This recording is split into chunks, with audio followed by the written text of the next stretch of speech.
नमस्कार। प्राइम न्यूजमा स्वागत छ। म दिपेश किमिरे। म रितासमा मुखिया। सुरु गरौं अहिलेसम्मका हेडलाइन्सबाट।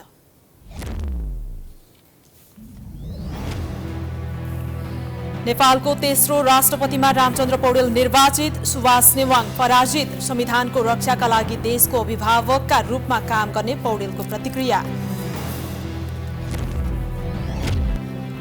सत्ता सहकार्यका लागि दलहरूबीच होडबाजी। राष्ट्रपतिमा एक्लिएपछि कांग्रेससँग सहकार्य हुन सक्ने ओलीको टिप्पणी। 5 वर्षसम्म सम्भव नभएको कांग्रेसको जवाब। प्रधानमन्त्री प्रचण्ड विरुद्ध दायर मुद्दाको सुनवाई भोलिसम्मका लागि सर्यो। सत्यनिरूपण तथा मेलमिलाप सम्बन्धी विधेयक सरकारद्वारा संसदमा दर्ता।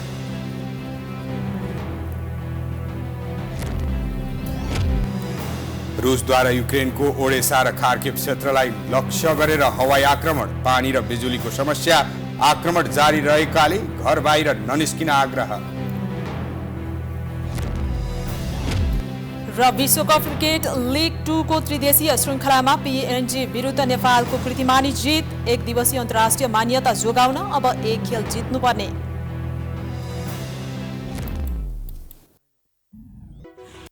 न्यूज अब विस्तारमा। राष्ट्रपतिमा नेपाली कांग्रेसका उम्मेदवार रामचन्द्र पौडेल निर्वाचित भएका छन्। आज संघीय संसदमा भएको निर्वाचनमा पौडेलले 33,802 मतभार पाएर निर्वाचित भएका हुन्।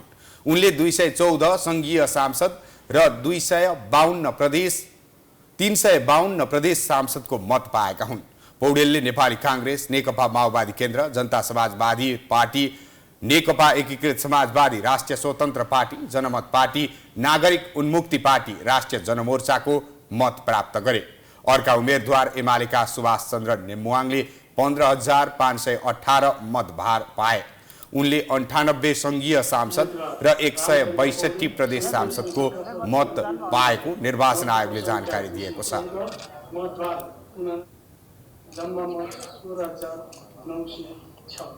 प्रदेश सभाका सदस्यले दिएको मत, मतपत्र संख्या 352, मतभार 48, मत जम्मा 16,896 र कुल मत 33,802।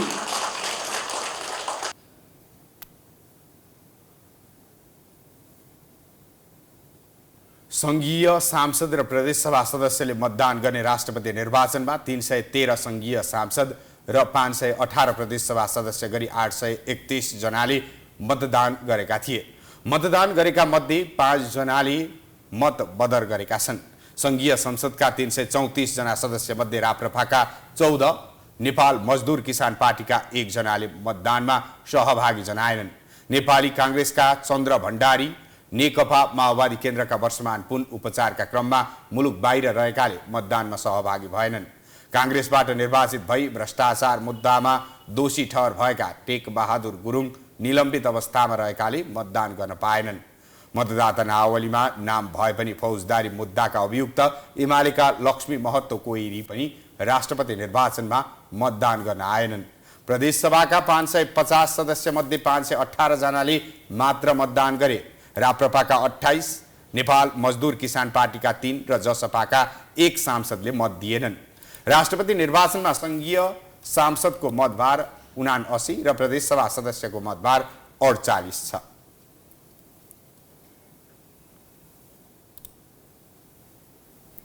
राष्ट्रपतिमा रामचन्द्र पौडेल विजय भएपछि विभिन्न दलका नेताहरूले सकारात्मक प्रतिक्रिया दिएका छन्।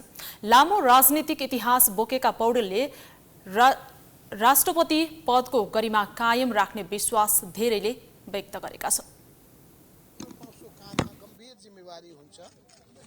त्यो जिम्मेवारी राष्ट्रप्रतिको जिम्मेवारी हुनेछ र त्यो जिम्मेवारी जनताप्रतिको जिम्मेवारी हुनेछ। अब त्यो भागभण्डाका कुराहरू त्यति ठुला कुराहरू भएनन्।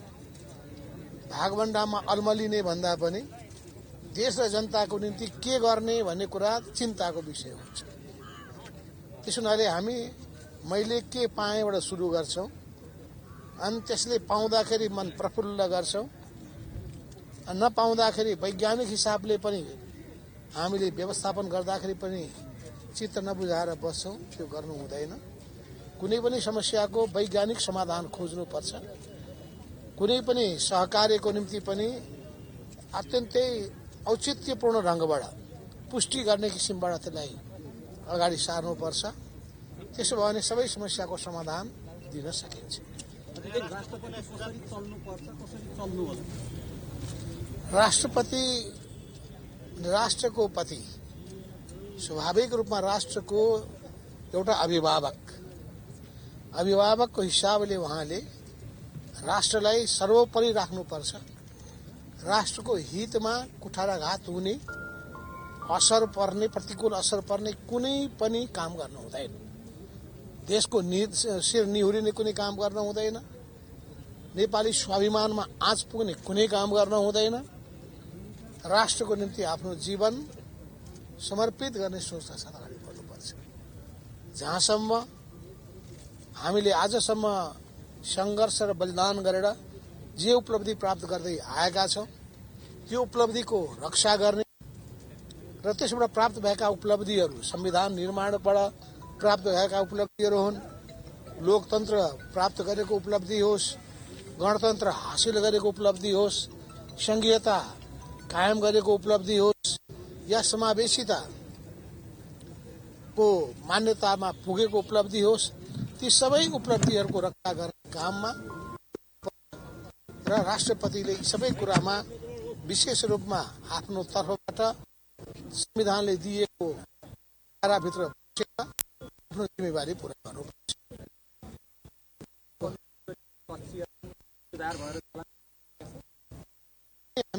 प्रत्येक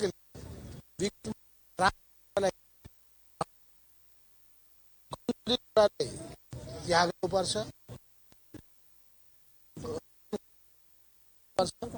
त्यो गर्न सक्ने हो भने आफ्नो कार्यकालमा गरिएको कुरालाई सबैले सधैँभरि स्मरण गरिरहनेछन् र त्यसप्रति सम्मान व्यक्त गरिरहनेछन्। यो अस्थिरता र अनिश्चयको जुन खतरा यो अन्त होला अध्यक्ष। अब राष्ट्रपति खुलै समस्या त पार्ने कुरो भएन। सरकार सञ्चालनसँग जोडिएका कुराको बारेमा तपाईँले ध्यान आकर्षित गर्नु खोज्नु भएको होला। सरकारको निम्ति पनि त्यही कुरा लागू हुन्छ। राष्ट्रको हितलाई सर्वोपरि राख्ने, संविधानको मर्यादाको रक्षा गर्ने, गणतन्त्रलाई जोगाउनका लागि समर्पित हुने र संघीयतालाई देश अनुकूल निर्वाचन प्रक्रिया मूलत सम्पन्न भएको छ। सफलतापूर्वक शान्तिपूर्ण ढङ्गले रिजल्ट आएको छ र एउटा रेकर्ड बनेको छ। अब हाम्रो ध्यान चाहिँ सरकारलाई पूर्णता दिने र देश र जनताको निम्ति द्रुत गतिमा काम गर्नेतिर हाम्रो ध्यान केन्द्रित हुन्छ। कहिले विस्तार हुन्छ सरकार? अब उपराष्ट्रपतिको निर्वाचन पछि लगत्तै हुन्छ। हाम्रो गृह कार्य चलिरहेकै छ। हामी उपराष्ट्रपतिको निर्वाचन सकेपछि त्यसलाई पूर्णता दिने गरिकन अगाडि कसलाई कुन कुन मन्त्रालय दिने भन्ने विषयमा छलफल चलिरहेकै छ। एउटा कुरा, एमाले अध्यक्षले कांग्रेस र एमाले सरकारमा सहभागी हुन सक्छन् भनेर भन्नुभएको छ। यो विषयमा के? अब अहिले त्यस्तो केही मेरो प्रतिक्रिया छैन। उहाँले लागे पुगे बिगार्न खोज्नुहुन्छ।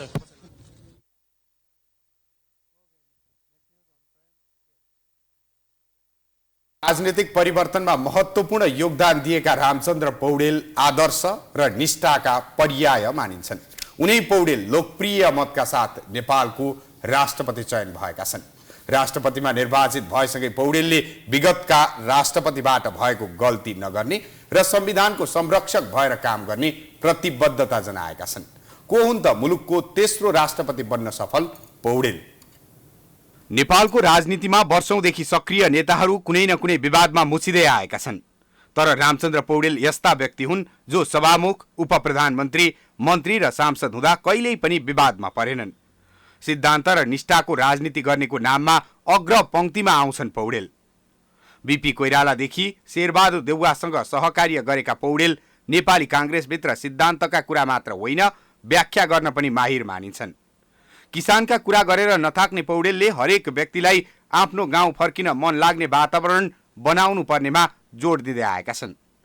आफ्ना समकालीन राजनीतिज्ञ मध्ये धेरैजसो कार्यकारी भूमिकामा पुगिसक्दा पनि पौडेल भने सभामुख, उपप्रधानमन्त्री, मन्त्री र सांसदमै सीमित थिए। अरूले जस्तो स्वार्थको राजनीति नगर्ने भएकाले उनी कार्यकारी भूमिकामा पुग्न नसकेको टिप्पणी गर्ने धेरै छन्। काङ्ग्रेसको कार्यवाहक उपसभापति समेत बनेका पौडेल सभापतिको निर्वाचनमा भने शेरबहादुर देउवासँग पराजित भए। देउवाको प्रतिस्पर्धी र आलोचकका रूपमा स्थापित हुँदै आएका पौडेलले 14औं महाधिवेशनमा भने उनै देउवालाई साथ दिए, जसका कारण आफू विरुद्ध बोलिरहने पौडेलप्रति देउवा सकारात्मक भए र आफ्नो स्वास्थ्य अवस्थाको ख्याल गर्न सुझाव दिँदै राष्ट्रपति बनाउने आशय व्यक्त गरे। हुन पनि त्यस्तै भयो। देउवाले 8 दलीय गठबन्धनको तर्फबाट साझा उम्मेद्वारको रूपमा पौडेललाई अघि सारे। बिहिबार लोकप्रिय मतका साथ पौडेल राष्ट्रपतिमा निर्वाचित भएका छन्। विक्रम सम्वत 2001 सालको असोजमा तनहुँको रिस्ती गाविस स्थित बाहुन पोखरामा जन्मिएका पौडेल 16 वर्षको उमेरदेखि नै राजनीतिमा लागेका थिए। नेपाली काङ्ग्रेसद्वारा सञ्चालित 2018 को सशस्त्र क्रान्तिमा पौडेलले सहभागिता जनाएका थिए। पौडेल 2023 मा सरस्वती क्याम्पसका विद्यार्थी युनियन सभापति बनेका थिए। 2024 सालमा उनी प्रजातान्त्रिक समाजवादी युवा लीगको महासचिवमा निर्वाचित भए। 2027 सालमा नेपाल विद्यार्थी सङ्घको स्थापनामा पौडेल पनि सहभागी थिए। त्यस्तै 2040 सालमा पौडेललाई काङ्ग्रेसले केन्द्रीय प्रचार समितिको संयोजक बनायो। 2044 सालमा नेपाली काङ्ग्रेसको केन्द्रीय सदस्य बनेका पौडेल त्यस यता निरन्तर केन्द्रीय समितिमा छन्। पौडेल 2048 को संसदीय निर्वाचनमा तनहुँ क्षेत्र नम्बर 1 बाट र 2052 तथा 56 को निर्वाचनमा तनहुँ क्षेत्र नम्बर 2 बाट विजयी हासिल भएका थिए। 2064 को निर्वाचनमा तनहुँ क्षेत्र नम्बर 2 बाट निर्वाचित भएका पौडेल 70 मा पनि विजयी भएका थिए। 2074 को निर्वाचनमा भने पराजित भएका पौडेल 2079 को निर्वाचनमा क्षेत्र नम्बर 1 बाट निर्वाचित भएका हुन्। उनी 2049 सालमा स्थानीय विकास तथा कृषि मन्त्री बने। 2051 सालको प्रतिनिधि सभामा सभामुखमा निर्वाचित भएर 5 वर्ष सेवा गरे। पौडेलले 2057 सालमा उपप्रधानमन्त्री, गृह तथा सञ्चार मन्त्रीको जिम्मेवारी समेत सम्हालेका थिए। त्रिभुवन विश्वविद्यालयबाट स्नातकोत्तर गरेका उनले संस्कृति साहित्यमा त्रिवीबाटै शास्त्री पास गरेका छन्। पौडेलका प्रजातान्त्रिक समाजवाद एक अध्ययन, नेपाली काङ्ग्रेस के भन्छ, नयाँ सन्दर्भमा समाजवाद लगायतका पुस्तक प्रकाशित छन्। पञ्चायत विरोधी आन्दोलनमा लागेका कारण उनी पटक पटक गरी 13 वर्ष जेल समेत परेका थिए।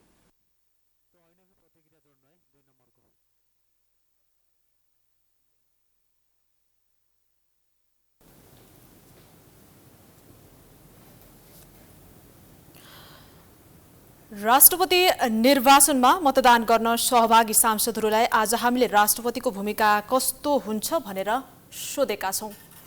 यो एकैछिन पछाडि यहाँहरूमाझ राख्नेछौं। राष्ट्रपतिमा रामचन्द्र पौडेल विजयी भएपछि विभिन्न दलका नेताहरूले सकारात्मक प्रतिक्रिया दिएका छन्। लामो राजनीतिक इतिहास बोकेका पौडेलले राष्ट्रपति पदको गरिमा कायम राख्ने विश्वास धेरैले व्यक्त गरेका छन्। 8 दलको तर्फबाट बैठकमा सम्माननीय प्रधानमन्त्रीले नेपाली काङ्ग्रेसलाई राष्ट्रपतिको प्रस्ताव राख्नुभयो। त्यो जगबाट हामी राष्ट्रपतिको निर्वाचनको तयारीमा लाग्यौं र अहिले धेरै ठूलो मत प्राप्त गरेर साझा उम्मेदवारको रूपमा अगाडि सारिनुभएका नेपाली काङ्ग्रेसका वरिष्ठ नेता पूर्व सभामुख आदरणीय रामचन्द्र पौडेल ठूलो मत अन्तरले निर्वाचित हुनु भएको छ र हामी उहाँलाई शुभकामना दिन चाहन्छौं। सबै दलहरूको तर्फबाट मुलुकको परिवर्तन, संघीय लोकतान्त्रिक गणतन्त्र र अहिलेको संविधानको सम्वर्धन, रक्षा र त्यसको सुदृढीकरणको लागि उहाँको संविधानले परिकल्पना गरेको अभिभावकीय भूमिका जुन आवश्यक छ, यसको लागि सँगसँगै शान्ति प्रक्रियालाई पूर्णता गर्नु छ, मुलुकमा स्थायी शान्तिको जग बनाउनु छ, त्यसको आधार मुलुकको आर्थिक उन्नति, प्रगति र समृद्धिको एउटा नयाँ वेगका साथ मुलुकलाई अगाडि बढाउनु छ। यो सन्दर्भमा उहाँको लामो राजनीतिक जीवनको इतिहास, निकै ठूलो संघर्षको जीवन, जेल यात्राको लामो जीवन, विभिन्न जिम्मेवारी सम्हालेको अनुभव छ। त्यो सबैबाट खारिएको एउटा परिपक्व शीर्ष व्यक्तित्व राष्ट्रपतिको रूपमा निर्वाचित हुनुभएको छ। अहिले मुलुकको परिस्थितिलाई, मुलुकको संविधानलाई, संघीय लोकतान्त्रिक गणतन्त्रलाई, शान्ति प्रक्रियालाई पूर्णता दिने कुरालाई केन्द्रमा राखेर उहाँले संविधानले परिकल्पना गरेको आधारमा राष्ट्रपतिको भूमिका निर्वाह गर्नुहुनेछ र त्यो भूमिका समग्रतामा अभिभावकीय भूमिका हुनेछ। र त्यो विश्वास हामीलाई छ। त्यही शुभकामना हामी उहाँलाई दिन चाहन्छौँ। तपाईँ त हाम्रो रामचन्द्र दाइ हो नि, हामीप्रति अलिकति नरम हुनुहोस्, अर्को विपक्षीप्रति चाहिँ कठोर हुनुहोस् भनेर तपाईँहरूले त्यो बिगार्नेतिर त लाग्नुहुन्न। हामी राष्ट्रपतिलाई नेपालको संविधानले जस्तो खालको राष्ट्रपति खोजेको छ, जस्तो भूमिका खोजेको छ, त्यही भूमिका उहाँलाई निर्वाह गर्नुको लागि सुझाव पनि दिन्छौँ। र सँगसँगै राष्ट्रपतिको विभिन्न कार्यक्रममा हुने मुभमेन्टहरूको कारणले जनतामा जुन खालको एउटा नकारात्मक प्रभाव परेको छ, उहाँले आज मत माग्ने क्रममा सञ्चार माध्यमलाई भन्नुभएको छ, म चाहिँ के छ भन्दा राजतन्त्रको राष्ट्र प्रमुखको भूमिका र गणतन्त्रको राष्ट्रपतिको भूमिकाको बीचको अन्तर के हो, त्यो म चाहिँ मेरो व्यवहारबाट, मेरो चाहिँ बोलीबाट, मेरा कर्मबाट, मेरा घुमफिरबाट म त्यो कुरालाई प्रमाणित गरेर देखाउने छु। त्यसपछि म प्रतिबद्ध हुनेछु भने भन्नुभएको छ। धेरै कुरामा जनताले विगतमा भएका गुनासाहरू जे छन् त्यो गुनासो मेटेर नयाँ तरिकाले उहाँ अगाडि बढ्नुहुन्छ भन्ने हामीलाई विश्वास छ। कतिको छ उत्साह? हजुर, अब उत्साहजनकै छ नि, त्यति राम्रो होइन, सुविधाजनक बहुमतबाट चाहिँ जित्नुभएको छ। कसरी अगाडि बढ्नु होला? योभन्दा अगाडिका राष्ट्रपतिहरूका जुन कमी कमजोरीहरू हुन् ती सुधार होलान्? होइन, निश्चय पनि सुधार हुन्छ, निश्चय पनि सुधार हुन्छ। किन भन्दाखेरि रामचन्द्र पौडेलजी एउटा लामो लोकतान्त्रिक आन्दोलनमा चाहिँ खारिएको व्यक्तित्व, एउटा साँच्चै भन्यो भने लोकतान्त्रिक आन्दोलनको लागि एउटा धरोहर नै हो र एउटा सामाजिक लोकतन्त्रका पक्षपाती भएको हुँदाखेरि समाजभन्दा बाहिर लोकतन्त्र होइन, होइन, समाजलाई चाहिँ पाच्य हुने काम मात्रै गर्छु भन्ने उहाँको चाहिँ हिजैदेखिको प्रतिज्ञा छ। त्यस हिसाबले जुन विगतमा चाहिँ अलिकति सङ्घीय गणतन्त्रको राष्ट्रपतिले चाहिँ गर्नुपर्ने भूमिका, खास गरी जनताको पक्षमा चाहिँ जनता जसरी बस्छन् राष्ट्रपति पनि त्यसरी नै बस्ने, होइन, भन्ने एउटा चाहिँ कन्सेप्ट हुनुपर्थ्यो। त्यो कन्सेप्ट चाहिँ अप्नाइएन। हिजोको सामन्ती राजा महाराजाहरूको पालाको जस्तो आत्मय जाने व्यवस्थापनदेखि लिएर अनेकौं चाहिँ विकृति विसङ्गतिहरू जन्मियो। जनताको राष्ट्रपति भएपछि राजा महाराजा भन्दा अलि भिन्न होस्, होइन, उहाँहरूको आउँदाखेरि चाहिँ बाटोहरू त्यसरी चाहिँ ब्लक नगरियोस्, होइन, कोही पनि डाक्टरहरूले वा चाहिँ देशका नागरिकहरूले त्यहाँ शास्ति ब्याउन नपरोस् भन्ने सन्दर्भमा उहाँ सचेत हुन्छु भन्नुभएको छ।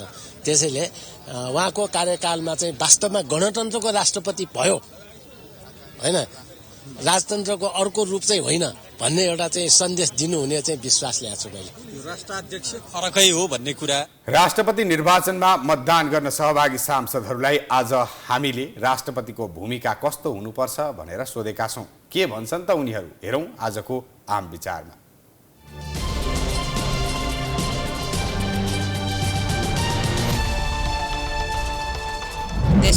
देशको स्वाधीनतालाई जोगाउनको लागि निष्पक्ष ढङ्गले सबैको साझा, सबैको राष्ट्रपति, राष्ट्रको प्रमुख अथवा हेड अफ द कन्ट्री भएर त्यसरी आफूलाई चाहिँ आफ्नो उत्तरदायित्व, जन उत्तरदायित्व निर्वाह गर्नुपर्छ। हामीले एउटा कमिटमेन्ट गरिसकेको सन्दर्भबाट हेर्दाखेरि त्यसमा हामी जतिको यतिको चाहिँ सांसद जितेर आएका व्यक्तिहरूको बीचको, पार्टीको बीचमा बनेको अन्डरस्ट्यान्डिङको बारेमा धेरै चाहिँ क्रस हुने सम्भावना रहँदैन। सधैँ संविधानको पक्षमा वकालत गरिरहने व्यक्तित्व भएको कारणले हामी भोट हाल्नेले मात्रै होइन, भोट नहाल्नेले पनि त्यो विश्वास गर्छ। संविधान रक्षा र नेपाली जनताको सर्वोच्चता र सार्वभौमिक सत्ताको सुरक्षाको निम्ति एउटा सशक्त अभिभावकीय भूमिका उहाँले निर्वाह गर्नुहुन्छ भन्ने कुरा मलाई कहीँ शङ्का छैन। थाहा होला नि, यो दलले भोट हाल्ने होइन, प्रतिनिधि सभा, राष्ट्रिय सभा र प्रदेश सभाका मान्य सदस्यले भोट हाल्ने हो। त्यसले गर्दाखेरि तपाईँ अघि भनिसकेँ मैले, परिणाम हेर्नुहोला। राष्ट्रपति संस्थाबाट जुन त्रुटिहरू भएका छन् त्यसले कहीँ न कहीँ आशंकाहरू पनि उब्जाएका छन् र राष्ट्रपति संस्थालाई कमजोर पनि बनाएको छ। त्यसलाई सुधार्ने हो। कता कता मलाई महसुस भइरहेको छ, लागिरहेको छ, प्रधानमन्त्रीको अलिकति डिग्रेड भएर राष्ट्रपतिको अलिकति बढेको हो कि संस्थाको हो भन्ने इम्पोर्टेन्स छैन। प्रचण्डजी चोरिनु भयो के, अब हाम्रो नेता नै चोरिएपछि यो खालको स्थिति त बन्ने स्वाभाविक थियो। नेता चोरिएको स्थितिमा हामीले हाम्रो एजेन्डाका लागि उम्मेदवारी दिएको हो।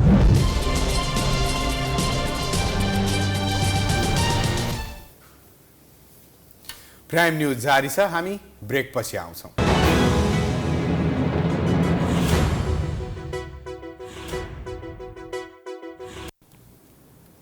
ब्रेक पछि पुनः स्वागत छ। अब बाँकी न्यूज। प्रधानमन्त्री पुष्पकमल दाहाल प्रचण्डबाट धोका पाएको नेकपा एमाले नयाँ समीकरण बनाउन लागि परेको छ।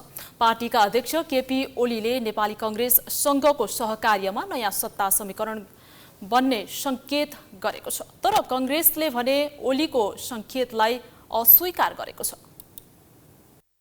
प्रतिनिधि सभाको निर्वाचनमा 78 सीट पाएर शक्तिशाली बनेको नेकपा एमाले नेकपा माओवादी केन्द्र सहितका साना दलहरूको सहकार्यमा नयाँ सत्ता समीकरण तयार पार्यो।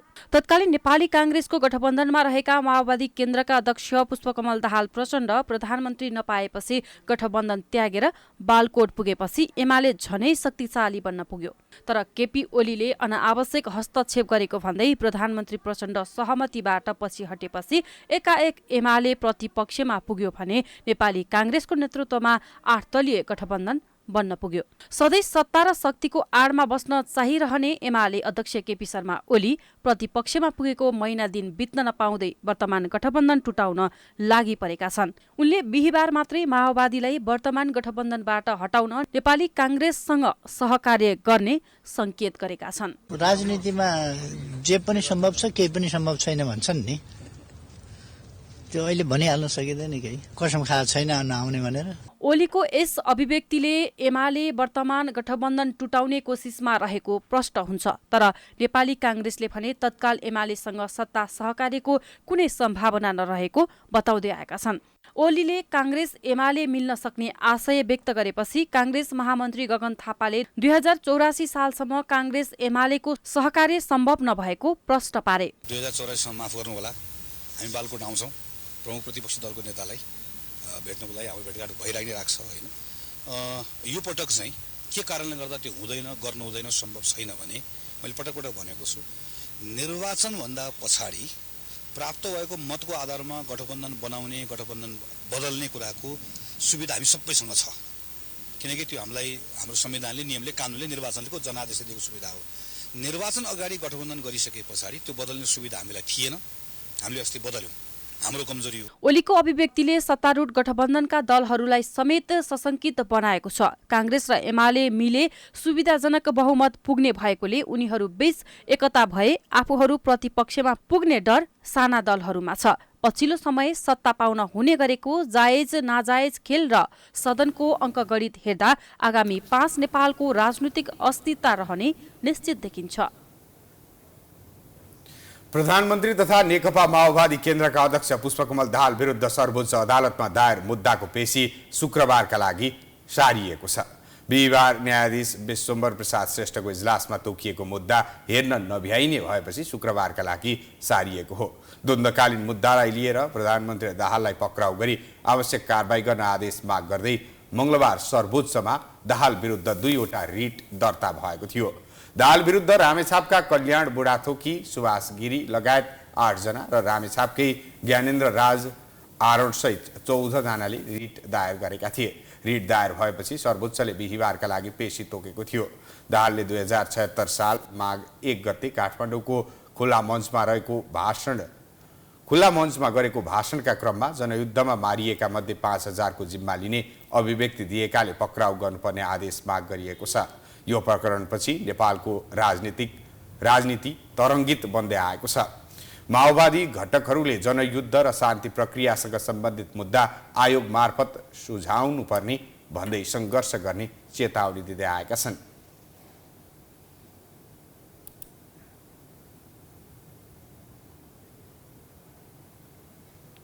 सरकारले संक्रमणकालीन न्यायालय व्यवस्थापन गर्न बनेको विधेयक संसदमा दर्ता गराएको छ। मन्त्री परिषदका निर्णय बमोजिम सरकारले बेपत्ता पारिएका व्यक्तिको छानबिन सत्य निरूपण तथा मेलमिलाप आयोग ऐन 2071लाई संशोधन गर्न बनेको विधेयक संसद सचिवालयमा दर्ता गराएको हो।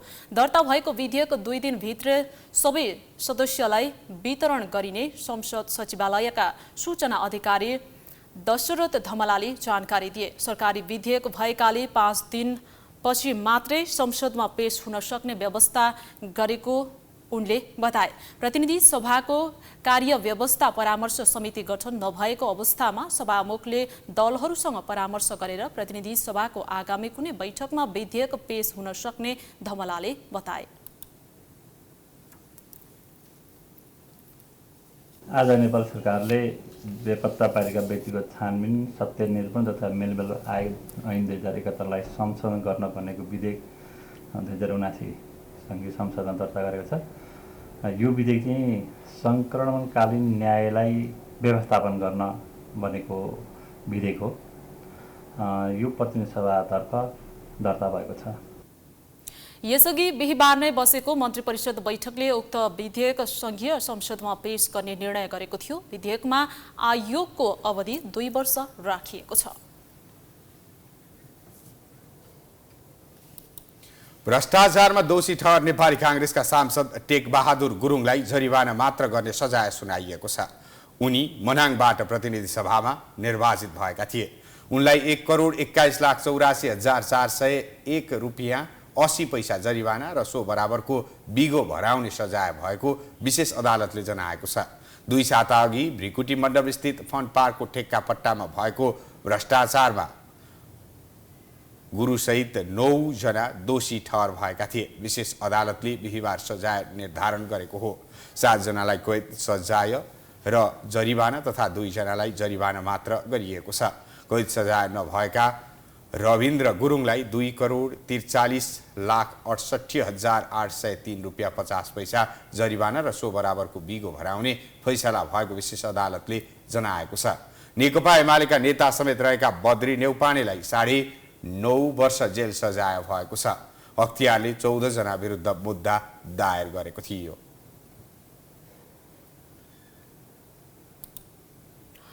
दाङको घोराही तुलसीपुर 4 लेन सडक निर्माणको ठेक्का रद्द प्रक्रिया अघि बढेको छ। 4 लेन परियोजना कार्यालय लमहीले सूचना प्रकाशित गरी ठेक्का रद्द गर्नका लागि 14 दिने सूचना जारी गरेको हो। 4 लेन परियोजना कार्यालय लमहीले ठेक्का रद्द गर्नु नपर्ने कारणसहित सम्बन्धित ठेकेदार कम्पनीलाई 14 दिनभित्र सम्पर्क गर्न सूचना जारी गरेको हो। परियोजना प्रमुख अनिस थापा मगरका अनुसार यदि त्यो अवधिमा सम्पर्कमा नआए त्यही दिनदेखि नै ठेक्का रद्द हुने सूचनामा उल्लेख छ। 4 लेन ठेक्काको पटक पटक गरी 4थो पटक म्याद थप गरिएको थियो।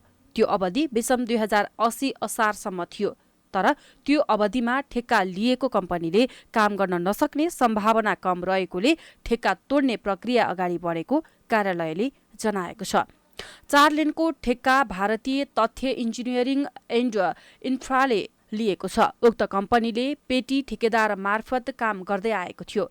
यो बीचमा 8 जना पेटी ठेकेदारलाई काम दिएको भए पनि निर्माण सुरु भएको 5 वर्षसम्म पनि 10% भन्दा बढी काम हुन सकेको छैन। यसले गर्दा यस क्षेत्रका जनप्रतिनिधि विभिन्न सङ्घ संस्था तथा राजनैतिक दलले समयमा काम गर्न दबाब दिएका थिए।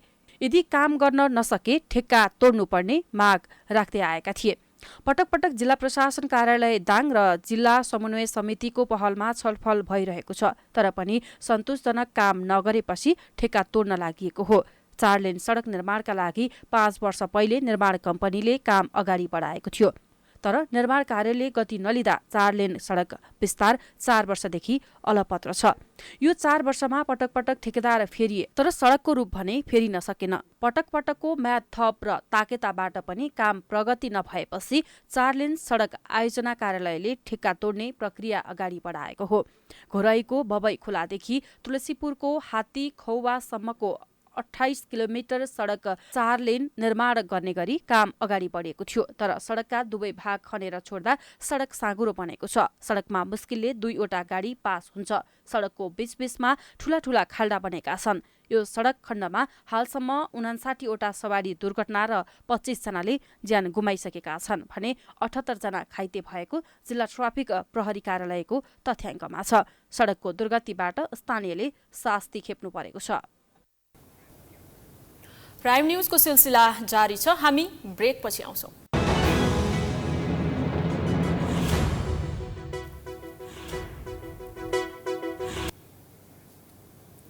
ब्रेकपछि स्वागत छ। अब बिजनेस न्यूज।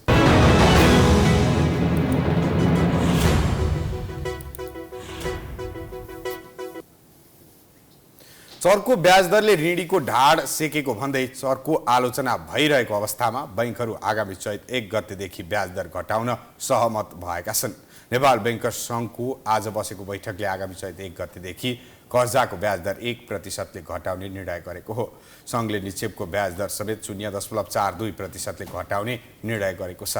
हाल वाणिज्य बैंकहरूले साधारण निक्षेपमा 6.42% देखि 8.42% ब्याज दर प्रदान गरिरहेका छन् भने मुद्दती निक्षेपमा 12.41% ब्याज दिइरहेका छन्। यता कर्जातर्फ भने बैंकहरूले 11.5% हाराहारीको बेस रेटमा 6% प्रिमियम थपेर ब्याज लगाइरहेका छन्। अब भने 6% को प्रिमियममा 1% घटाएर कर्जाको ब्याज दर निर्धारण गर्ने बैंकहरूको तयारी छ। सङ्घको यो निर्णयसँगै चर्को ब्याजले समस्यामा परेका ऋणीहरूलाई केही राहत मिल्ने भएको छ। व्यवसायीहरूले पछिल्लो समय बैंकको ब्याज दर धेरै भएको भन्दै सडक आन्दोलन नै गर्दै आएका थिए।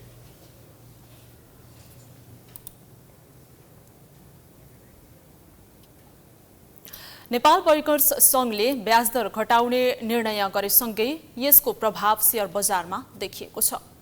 ब्याज दर घट्ने भएसँगै आज नेप्सेमा हरियाली छाएको छ। बजार परिसूचक नेप्से आज 50.04 अङ्कले बढेर 2002.70 बिन्दुमा पुगेको छ। आज सबै समूहको शेयर बढेकोमा माइक्रो फाइनान्स, बीमा, जलविद्युत र फाइनान्स समूहको शेयर उच्च अङ्कले उकालो लागेको छ। बजार बढेको दिन 262 वटा कम्पनीका 45,66,000 किता शेयर 1,56,55,00,000 रुपैयाँमा कारोबार भएका छन्। आज सबैभन्दा धेरै शुभम पावर लिमिटेडको शेयर 10% र नेपाल इन्सुरेन्स कम्पनीको शेयर 9.5%ले बढेको छ। आज सबैभन्दा धेरै सबैको लघुवित्त वित्तीय संस्थाको शेयर 1.5%ले घटेको छ।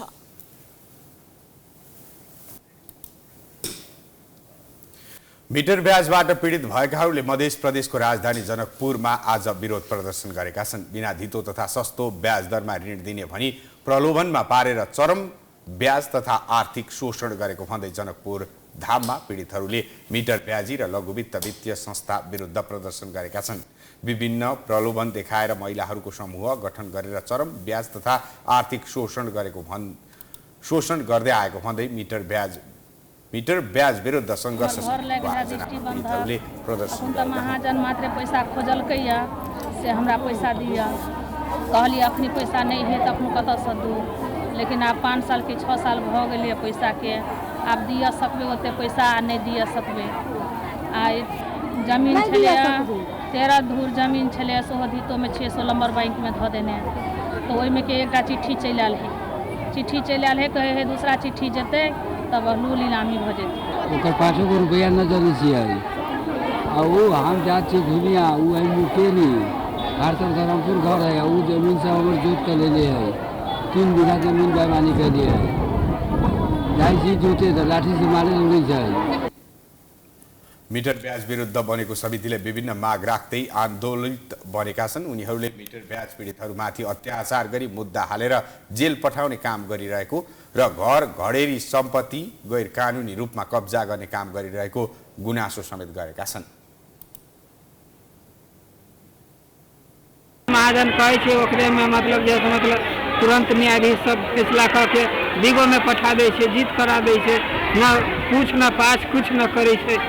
तो ये सब के लिए मतलब हम सब आंदोलन मतलब करी आ सब जनता के चीज का खा गए, जनता रोड पर पड़ल है तो ये जनता कत से किस्ता देते सब दिन दौड़ बढ़ा सरार करे है, किस्ता मांगा जाए जत से तत से दे तो कत से देते हमरा पैसे नहीं तो हम देवे कत से तब सरकार के पाई किन नहीं तीर से बात ओहि के आंदोलन भेल है आ मीटर ब्याज लोग गांव में ललक तीरे छले ओहो मीटर ब्याज के ई आंदोलन भेल है।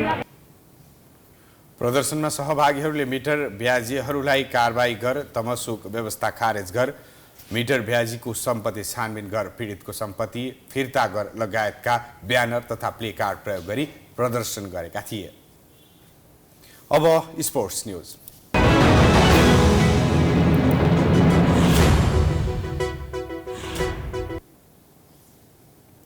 ओपनर आसिफ शेखको शतक र सन्दीप लामिछानेको 4 विकेट प्रेरित आइसिसी विश्वकप क्रिकेट लिग 2 अन्तर्गत त्रिदेशीय एकदिवसीय श्रृङ्खलाको पहिलो खेलमा नेपालले पिएनजी विरुद्ध कीर्तिमानी जित निकालेको छ। शीर्ष 3 मा रहेर सोझै विश्वकप छनौट खेल्न नेपालले बाँकी 3 खेलमा जित निकाल्नुपर्नेछ। एक दिवसीय अन्तर्राष्ट्रिय मान्यता जोगाउन अब एक खेल जित्नुपर्ने हुन्छ।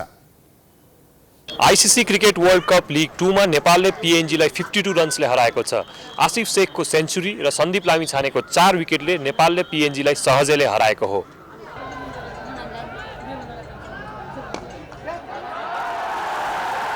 आइसिसी विश्वकप लिग 2 अन्तर्गतको अन्तिम त्रिकोणात्मक सिरिजको पहिलो खेलमा घरेलु टोली नेपालले सहज जित निकालेको छ। कीर्तिपुर स्थित तियु क्रिकेट मैदानमा बिहिबार नेपालले पपुवा न्युगिनी पिएनजीलाई 52 रनले पराजित गरेको हो।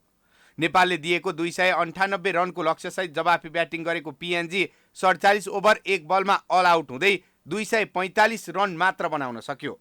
पिएनजीका लागि नर्मन भानुवाले 60 रनको अर्धशतकीय इनिङ्स खेले। ओपनर टोनी उराले 50 रनको अर्धशतकीय इनिङ्स खेले। कप्तान असद भाला 42 रन बनाउँदै अल आउट भए। नेपालका लागि सन्दीप लामिछानेले 4 तथा दिपेन्द्र सिंह ऐरीले 2 विकेट लिए। कुशल मल्लले 1 विकेट लिए। यसअघि टस हारेर पहिले ब्याटिङ गरेको नेपालले 49 ओभर 1 बलमा अल आउट भएर 297 रन बनाएको थियो। नेपालले एक दिवसीय अन्तर्राष्ट्रिय खेलमा बनाएको यो सर्वाधिक ठूलो योगफल हो। नेपालका लागि ओपनर आसिफ शेखले 110 बलमा 110 रन बनाए। उनले एक दिवसीय अन्तर्राष्ट्रियमा पहिलो शतक प्रहार गरेका हुन्। अर्का ओपनर कुशल भुर्तेलले 45 रन बनाए। यी दुई बीच 110 रनको साझेदारी भएको थियो। भीम सार्की 44 रन र कप्तान रोहित पौडेलले 30 रन बनाए। आरिफ शेख 15 रनमा आउट भयो भने ज्ञानेन्द्र मल्लले 11 रन बनाए। म्यान अफ द म्याच बनेका आसिफ शेखले पहिलो शतक प्रहार गर्न सफल भएकोमा खुसी व्यक्त गरे। एउटा राम्रो एउटा बिग रिलिफ भनौँ न, यति दिन यति म्याचदेखि कुरिरहेको थिएँ। 31वटा म्याच भइसकेको थियो र त्यो वेट गरिरहेको थियो ओडिआई सेन्चुरीको लागि। फाइनली आज आयो र एउटा राम्रो कन्डिसनमा आयो त्यो सेन्चुरी। एकदम खुसी लागिरहेको छ। नेपाली टिमका कप्तान रोहित पौडेलले आसिफको उत्कृष्ट ब्याटिङका कारण विशाल लक्ष्य प्रस्तुत गर्न सफल भएकाले जित हासिल गरेको प्रतिक्रिया दिए। ओभरअल हेर्दाखेरि ब्याटिङ चाहिँ एकदम राम्रो भयो हैन। हामीले त्यही अराउन्ड 280 प्लस सोचिरहेको थियौँ हैन बिहान ब्याटिङ गरेर, अनि त्योभन्दा 298, तर लास्ट फिनिस अलि राम्रो भएन हैन। स्पेसली ओपनिङ पार्टनरसिप हाम्रो आसिफ र कुशलले एकदम राम्रो स्टार्ट दिए हैन। अनि त्यसपछि चाहिँ मिडल अर्डर राम्रै खेल्यो, बट आई थिङ्क 35 पछि अलिकति हामीले स्ट्रगल गऱ्यौँ हैन।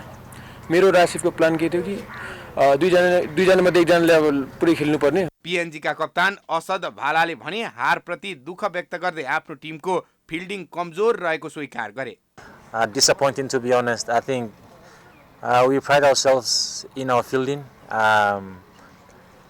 Missing those 7 opportunities we created. I think on that wicket, I think when you create opportunities, you need to take them. I think we got paid for that. I think dropping the 2 openers and they get on to get a good start for them. घरेलु मैदानमा भएको खेलमा उपस्थित दर्शक नेपालको प्रदर्शनप्रति खुसी देखिएका छन्। म्याच एकदम रमाइलो भयो र एकदम खुसी पनि लाग्यो जितेको भएर। अब एउटा म्याच जित्यो भने हाम्रो ओडिआई स्ट्याटस पनि जोगिन्छ र बाँकी नेपालमा भएको सबै खेल जित्यो भने हामी वर्ल्ड कप क्वालिफायर पनि खेल्छौँ र त्यहाँ पनि जितेर हामी अवश्य वर्ल्ड कप खेल्छौँ। विजयसँगै नेपालले एक दिवसीय अन्तर्राष्ट्रिय मान्यता कायमको नजिक पुगेको छ। नेपालले बाँकी रहेको 3 खेलमा 1 मा विजय हात पारे एक दिवसीय अन्तर्राष्ट्रिय मान्यतालाई कायम राख्नेछ। विश्वकपको ग्लोबल छनौटमा स्थान बनाउन 3 मध्ये 3 वटै खेल जित्नुपर्ने हुन्छ।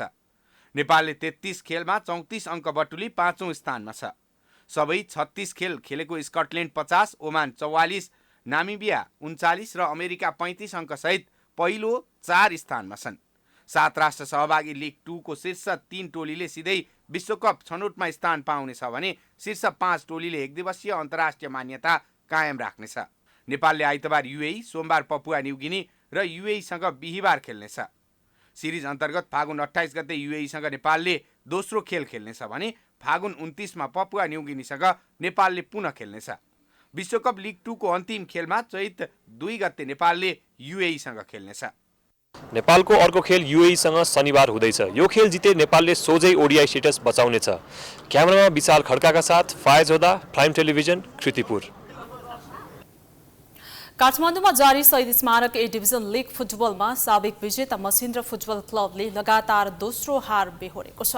बिहीबार ललितपुर स्थित च्यासल मैदानमा त्रिभुवन आर्मी फुट क्लबसँग 2-0 पराजित हुँदै मसिन्द्रले लगातार दोस्रो हार बेहोरेको हो। आर्मीलाई जित दिलाउन दीपक गुरुङ र नवयुग श्रेष्ठले 1-1 गोल गरेका थिए। दीपकले खेलको 48औं मिनेटमा र नवयुगले 59औं मिनेटमा गोल गरेका थिए। यस्तै इन्फा कम्प्लेक्स 7-2 भएको खेलमा न्युरोड टिम एनआरटीलाई 2-1 गोल अन्तरले हराउँदै जाउला खेलले लगातार दोस्रो जित निकालेको छ। जाउला खेलको जितमा कप्तान सीमान्त थापा र फोडे फोफानाले 1-1 गोल गरे। एनआरटीका सञ्जीव विष्टले 1 गोल फर्काए। खेलको 68औं मिनेटमा सीमान्तले गोल गर्दै जाउला खेललाई सुरुवाती अग्रता दिलाएका थिए। खेलको 77औं मिनेटमा फोफानाले गोल गर्दै जाउला खेल 2-0 अघि रह्यो। खेलको 80औं मिनेटमा दोस्रो हाफमा मैदान छिरेका एनआरटीका सञ्जीवले गोल गरेपछि जाउला खेल 2-1 विजयी भयो। जितसँगै जाउला खेलले 2 खेलमा 6 अङ्क जोडेको छ। एनआरटीको यो लगातार दोस्रो हार हो। ए डिभिजन लिग अन्तर्गत शुक्रबार इन्फा कम्प्लेक्समा खुमलटार र 3 स्टार तथा दशरथ रङ्गशालामा चर्च बोइस र हिमालयन शेर्पा बीच प्रतिस्पर्धा हुनेछ।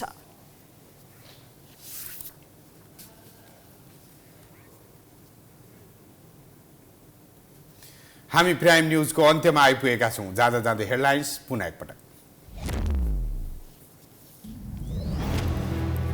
नेपालको तेस्रो राष्ट्रपतिमा रामचन्द्र पौडेल निर्वाचित, सुभाष नेमुवाङ पराजित। संविधानको रक्षाका लागि देशको अभिभावकका रूपमा काम गर्ने पौडेलको प्रतिक्रिया।